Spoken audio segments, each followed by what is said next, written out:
Hello to all my listeners and welcome to Harleen Kaur, who runs the Greige Side. I am so excited to have you on the show today. Honestly, it's coming from a place of being a fangirl. I discovered Harleen and her page, the Greige Side, which is also a podcast actually.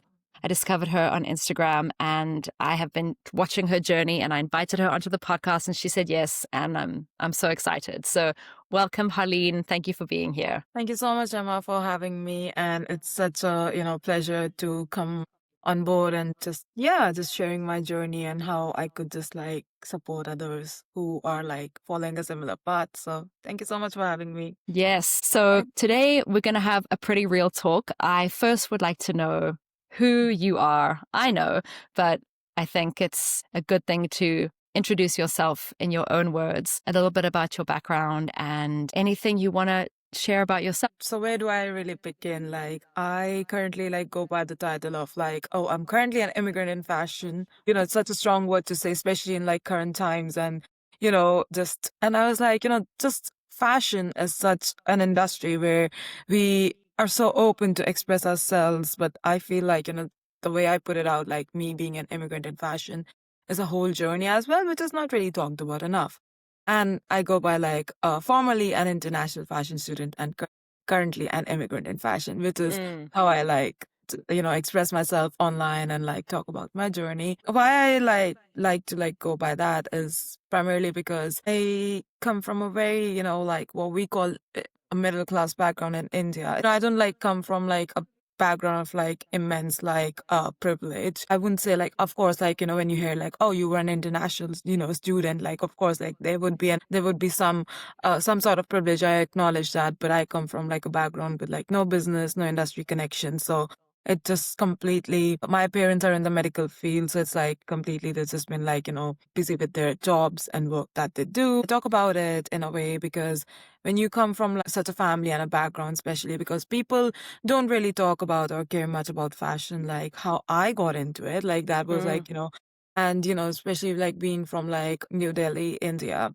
that's where we especially when I was growing up, I know things have changed a lot now, but even let's say back when I was 10 years ago, when I was still a teenager and still in middle school, we were always pushed to pick a certain path. And when I would say oh, I want to do fashion, I was always told, you can't really do it, and it's not going to pay you and everything. Well, the reality kicked in 10 years later. It really does not pay. I go somewhere else for that. I thought you'd say, well, the reality is that it's great. No, but it's true. Well, it's true. Yeah. Well, yeah, there was some truth to it, but I would say the support or the understanding of the fashion industry, because people would just think it's just a flamboyant fashion industry. There's no real knowledge, right? There's no real career to it. What would you do? How would you make the money? You don't even come from business backing in the family or such a background. And ironically, I pursued my master's in fashion entrepreneurship, at the London College of Fashion. So all of that it became quite a big deal, and people would just think, oh, that's okay. A lot of people go to pursue their education abroad, but it's been quite a hard work for all of us, me, my family, everyone, getting into all these fashion schools as well, and getting into these fashion schools and then seeing how it's actually there is that competition within the school itself as well. It's not you got into fashion because it's easy. It's really not. It's, you have to have that knack. You have to have that that creative, the technical skills and everything, because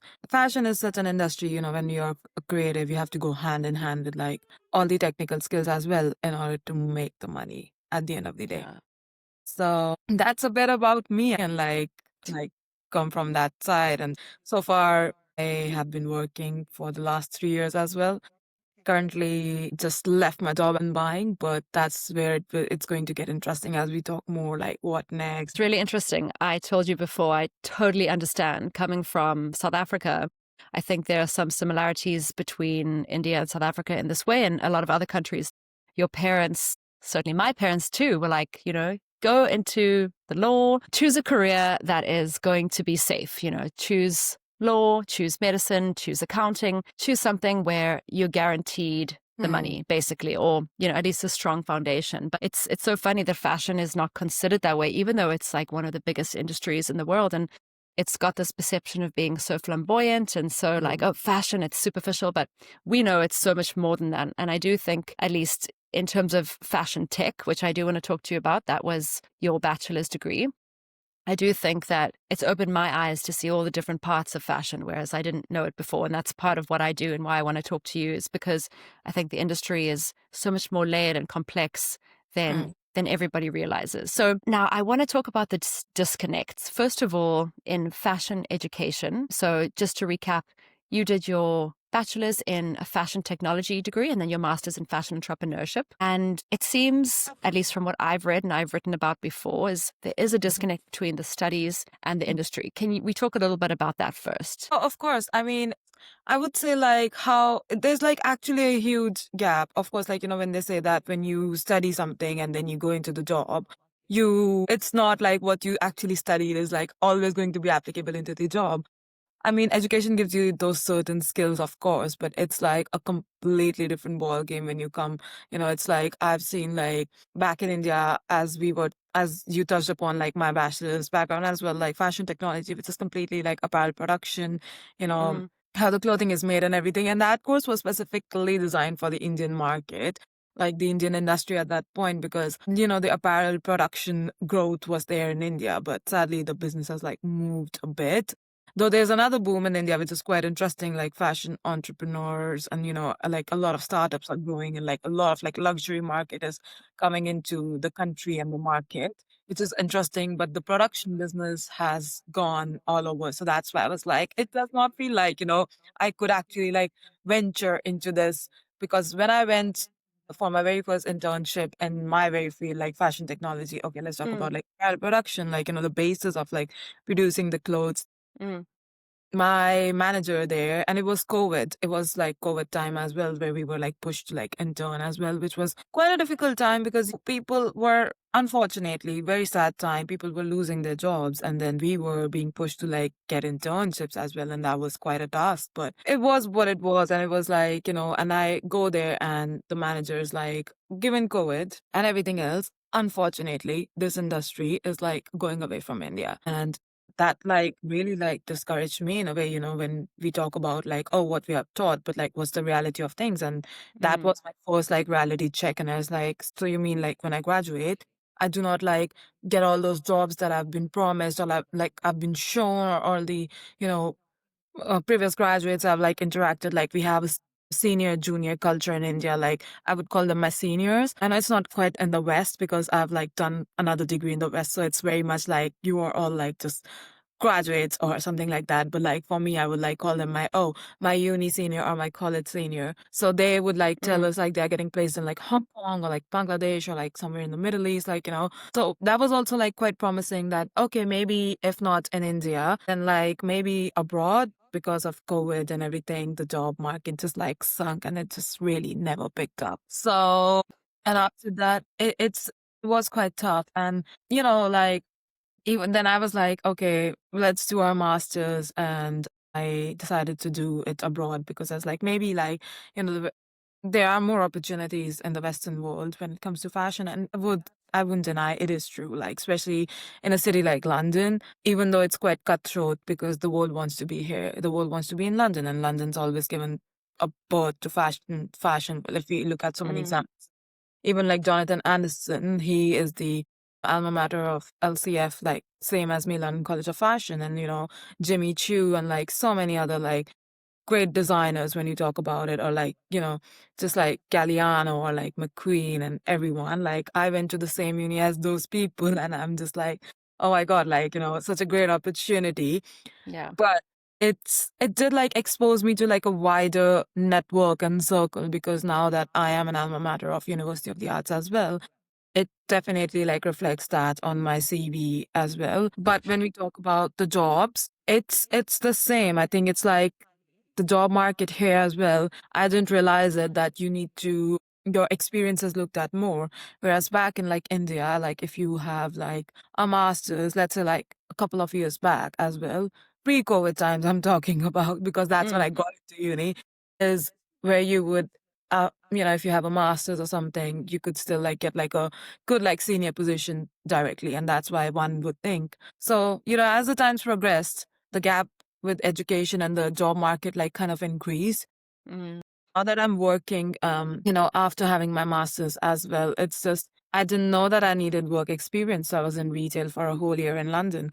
And then after that, I didn't know, like, just to like get like a head office role, which I got like after like a whole year, which was, I'm quite, grateful. That's when I understood that, okay, now I see why they are willing to onboard me. And that was like an admin assistant position in logistics. And after that, I got my buying role, buying assistant position. Wow. So it was not like a straight journey. And as I was mentioning like a couple of years back, if you have a master's, you can get like a senior position, but that's not the case. I'm still 3 years into like the industry and I'm still an assistant, and that's the reality of it. And even now, a lot of my peers who are back in India, or who a few of them also moved abroad, like to different places for their further education, they are also struggling, and either getting internships to begin with after their masters, or it's just that it's a job market thing, I would say. So that's where the lack is. And I Yeah. feel like it's how, it's just not, the education is not catching up. Like the guidance is just not there. Like everyone thinks,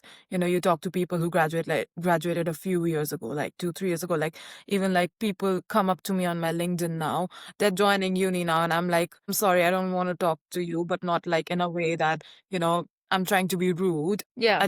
Not to go back, because I graduated like 3 years back and things were different and things are now different. So what I may I tell you, see. you know what I mean? Like I may tell you, oh, the opportunities are great and everything. And then you just go and then you are like, cursing me in like, you're silently like, oh my God, Harleen, you told us that opportunities are great, but it's not working out. How do I do it? So that's the sad reality of things, I think. Yeah. And just on this point, you told me you were maybe looking to go into fashion tech because of the pay, because maybe there are a few opportunities there. I'm interested. Have you been looking at some fashion tech jobs and seen anything, or is this what's going to be next for you? I'm curious as to actual job seekers, because it's easy to look from the outside. I think that's a lot of what fashion is. And it's really good that you've said that, because I think it's a tough market, and it still is. Yeah. The world is very much who you know. And Absolutely. connections are everything. And it's great you've built your network. I think having a master's from where you do, it's really something. If if you don't have, some people have connections and that's great, but if you don't, you just have to make your own way. So I think you're very brave, and it's really great that you're speaking up on this, because I don't think it's this glossy thing that everybody thinks fashion is that way. And I say this to a lot of people. I do think it's a place of joy and beauty and art, but it's also tough. It's cutthroat. It's Yeah. hectic. So, okay, back to my question.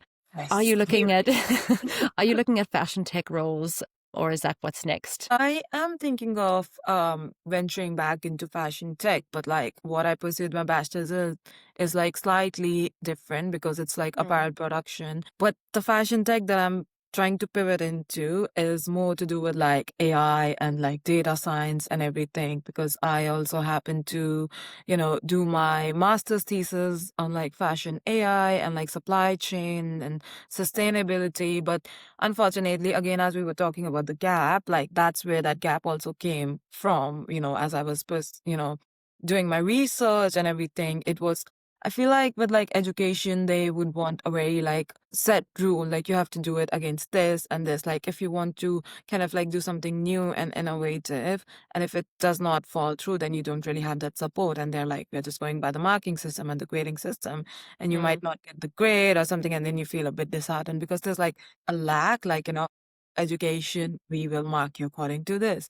But you want to do your own like creative, innovative pursuits. And I would say exactly why, like, if you look at a lot of like, top industry, like successful people, they and their unis, they never really went hand in hand. There's so many examples, like, they were like, my idea is great, you don't find it, I'll drop out, or I'll probably not be graded amazingly. And we have a lot of like good, amazing examples of that, like, even in the creative industry and like when we talk about it. But that's one thing, I think when you come out of it and you realize that in the real world, your ideas and your opinions are valued more. So that's where you feel like, and now after like 3 years, after my thesis and everything, I got done with it. Is now that I'm realizing there are like positions for like AI researchers or like data Mm, scientists and everything. So that is one good, side of thing that I am probably looking to venture into. It's just a cool. matter, it's just, yeah, it's just a bit disheartening that, the fashion education currently, even technology, because I went back to India in March and I told my professors so much like, we are a fashion tech course. Like, it would be great if we could like, focus more on like upskilling students. And they're always like, changing curriculum. And like me as an alumni, if I like go back and like tell them what's more in demand, like better pay in fashion tech, if you're like a data scientist, let's say at Chanel, or like a data analyst at Burberry, or you're like an AI researcher or an IT specialist at Prada, like they would like easily pay you a lot better than what I would get in buying, especially here in London. And that's why I'm Yeah. like considering that pivot and like based on my skills, because I was like a computer science student back in high school. So I have those skills, like, all the programming languages and everything. SQL is one thing. Excel skills I've gained hands-on experience while working in my jobs and everything. So that is, I think even this space is so new and you are always like trying to learn more things and figure it out yourself as well. I would say I reached out to Data But Make It Fashion, the Yep. amazing fashion page. And Love her. yeah, she's amazing. She's been so helpful as well. Because I always like, I'm so open to her about my journey as well to like pivot into fashion tech. And she has been so supportive. She's always also like always posting on her Instagram about how she, pivoted into this side of thing, like the data journey, her own journey. And she's always like, you can practice like free, programming, questions or whatever they say. I'm still not familiar with the technology. Look at Mm, me. But like programming practices or like coding, I could say it wrong. Like I left that programming side like a couple of years back. So yeah. back into it. And you can practice that on the hacker rank, or I think you need to do like a GitHub portfolio and all those things. So that's what I'm like excited about. I think that's what my new next focus is going to be. I think I'll Cool. start building that and like more data scraping and everything. And of course, like the fashion tech community is also quite, it's growing and it's supportive. Like talk, and there's also this another page called All Things Fashion Tech. They're also like pretty great. Like I also like interact with them. They are always like posting jobs, if you need support, or like they have the Substack and you can just go read. Like there's like free reads as well. Or you could just like understand how to venture into this side of things. So as I learn myself, bring that side back, like the master's thesis back again, or just like my data side of things, like just me upskilling myself. So that would be pretty great. Like I'm, excited about it. I think it's really, really great. Like you told me, I would never have imagined in fashion years ago, like also 10 years ago, when I wanted to get into fashion, I would not have imagined such roles existed. I was like, oh, well, you don't think about it, but of course they do. People, well, more now than ever, those kind of roles are so critical for the industry. So I think it is about raising awareness, and that's really what you Hmm. do as well. And I hope that you'll continue to share your journey, because there are probably so many people out there. There are people who want to learn and want to break into the industry when they have these hard skills like coding or even engineering.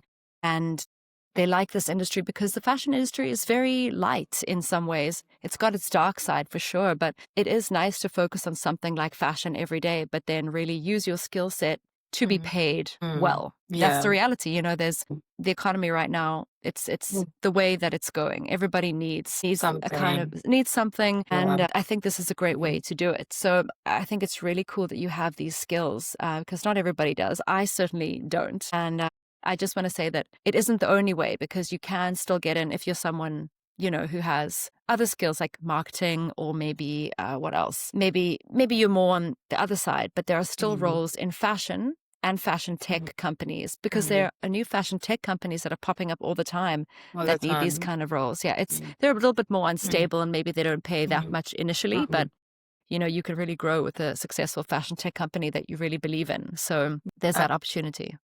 yeah. Yeah. So you've already spoken a bit about it, but what would you say to somebody who is like you, or even think of yourself? you've already said something really, really interesting, that it's changed. So it's changing so fast. When you graduated a few years ago, it's different to it is now. But today, what would you say to somebody who's like you, wanting to enter the fashion industry or fashion tech industry? What's like the top piece of advice you could give that person? I would say just don't be afraid to like do your research and like research in a way to like connect and reach out to people as much as you can, because I used to do that all the time. Like everywhere I worked as well within the company, I'm reaching out and networking, or Mm, like just on my LinkedIn and just like, please, can we connect on call? Please, can we like meet for a coffee or like this where like I have so many like people I know who work at Chanel, like, or who work at Burberry, or, just the HR or like anything. Like, it's not just about Chanel and Burberry, like any good company, or any fashion brand or company you would want to be at. I just know so many people just through that. And that's always like helpful. It may not be like, oh, like they owe you something or you owe them something, but it's always good to know because then you don't know, just it could be it's just good to have that network. Like you can stay updated with what they're doing. Some people are doing their freelancing, some people are just, doing their other, or probably like climbing the corporate ladder. That's what we say. Like that does exist in fashion pretty much, because where I was in like buying. And I think it's just that you just be open to like networking and doing your research so that like what's the latest. Because for me as well, like if someone's like connecting, I'm very much like, I may not know how like the entry level job market is, because now that I'm trying to be a bit more like advanced in my career, like maybe a mm, bit junior role or like, mid level somewhere role.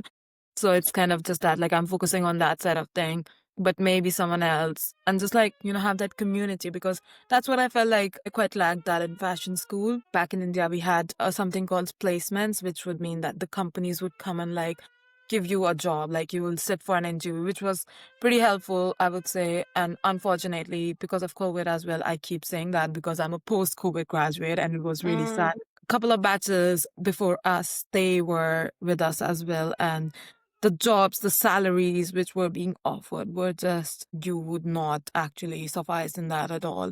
And I don't know if it's actually like picked up from that, you know, I mean, straight up came to London. I looked at the London salaries and I was like, that's like a lot higher. But then I was met with the realities of it, like, oh, like, the rents, the taxes, like yeah. living in London, the cost of living itself, it's quite a lot. And like, it does not pay. So I don't think like that's quite worth it. But I feel like even I hope like after I'm like graduating from my master's as well, I hope there was more of that sort of a support as well. But there wasn't, like, just like with your classmates as well. You know what I mean? Like, because people, Mm, I know I get it. It's more like, I'm also looking for jobs. You're also looking for jobs. So why would we want to sit together? But it's not, it's not going to help. You may help each other out with just like talking about it. Like, can you have a look at my CV?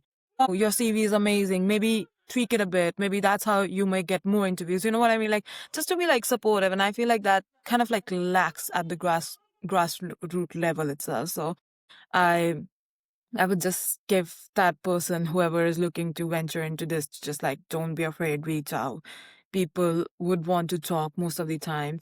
Sometimes, if they may not have the best answer, like me, sometimes I'm guilty of sometimes not replying or just being busy with my own like struggles in life. Please do not take it too hard. It's never personal. It's just, they may be like going through other bits as well. Like so many people I reached out to like 3 years ago, they didn't mm, reply up until like I reached out to them again and they immediately saw my message and they were like, hi, okay, let's connect, let's talk. So you know what I mean? Like just being in that better space, and like I'm also a bit more prepared now.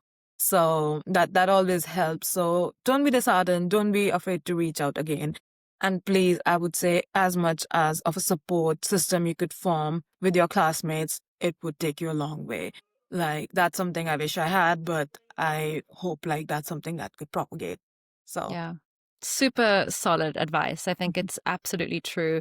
We need each other in the fashion and fashion tech industries, and especially classmates. I totally understand as well. It's like you're competing with this person. Why should I help you with your CV? But it's like, you're going to be different from the person sitting next to you, even if there's like, a very similar person also from New Delhi. I don't know. She's going to be different from you because you've got different, different skills, different personalities. And I think yeah. it's just we have to pull each other up, not even pull each other up, like if we can. Of course, I know it's not as easy as it seems, but connecting and reaching out and having the sort of foresight to be like, okay, if I help this person, it's for them, but also it's to build the community, especially of women in fashion and fashion tech. It's really important. Support them. Thank you for raising that. I 100% agree. So Harleen, this has been so wonderful to talk to you. Thank you for your wisdom. I know you're young, but I think you've given me some real things to think about, really, really insightful things. And we'll be watching your journey. I really hope everything goes how you want. Don't forget to get what you want. Of course, you have to make a living, but I really want to see more of you and more of your journey. And I hope that you don't lose your spark. I hope this is just actually the thing that ignites you to go even further. So thank you so much for being here. Thank you so much for having me today, Emma. It's been a pleasure having this chat with you. And I'll definitely keep you posted. You keep me posted. But feel free to always reach out to me. If you have people reach out to you who want to connect, just feel free to send anyone my way as well. Yeah, hopefully we'll connect again in future very soon, talk about more interesting stuff. Yes, everybody listen to the Greige Side podcast. Harleen has promised me some more episodes with guests, so stay tuned for that.